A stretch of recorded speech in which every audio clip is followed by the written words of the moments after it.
This might be the future of computing.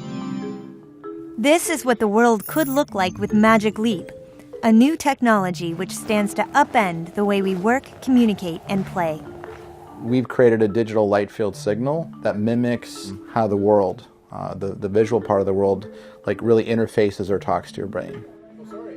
Roni Abovitz is CEO of Magic Leap, the secretive startup making synthetic digital images like this that merge with real spaces. The company isn't in Silicon Valley, New York, or even Austin. It's in southern Florida. That's why heavy hitters from tech, entertainment, and the arts regularly make the pilgrimage to their Fort Lauderdale offices to be wowed by the Magic Leap experience. You probably don't really get it until you actually do it. Google has invested. CEO Sundar Pichai sits on the board. And earlier this year, Alibaba led a $794 million investment, part of possibly the largest C round in history. All that, and we still don't know that much about Magic Leap. But Wired has an exclusive early peek. You've heard of VR, you've heard of AR.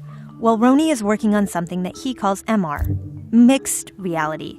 That's a way of tricking the brain to think that digital light signals made in Magic Leap goggles are as real as the world around us. So how does Magic Leap do it? Your brain is like a graphics processor, and we basically tried to clone what that signal is. We made a digital version of that, and we talked to the GPU of the brain. Wired tried it, and it is amazing. Mountains appear to grow out of tables, and schools of jellyfish float on ceilings. But Magic Leap wouldn't let us show you any more than this. Inside their Florida offices, robots are calibrating optics. So we can move it around you. Engineers are brainstorming games. All around you. And deals with studios are being hammered out. Talking about demonstrating live sports. All to bring Roni's vision to reality. And to the rest of us.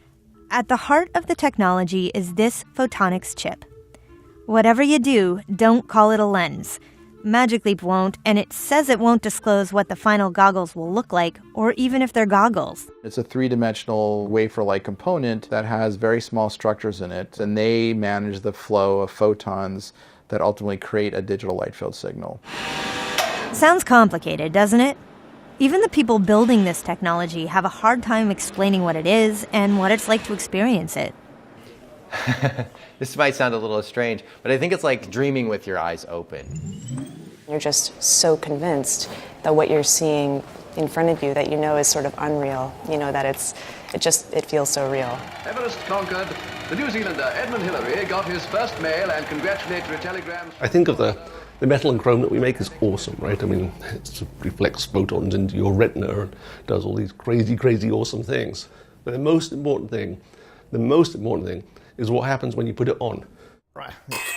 Magic Leap's potential for gaming and entertainment is obvious. But Roni is already thinking about how it might replace all of our other screens too. So I can conjure a tablet, I can conjure many televisions, I can conjure a home theater. But it could be a while before Magic Leap conjures up its first product, a wearable. The company won't commit to a release date. And there's competition, like Meta and Microsoft's HoloLens, which are already shipping developer kits. Roni doesn't mind.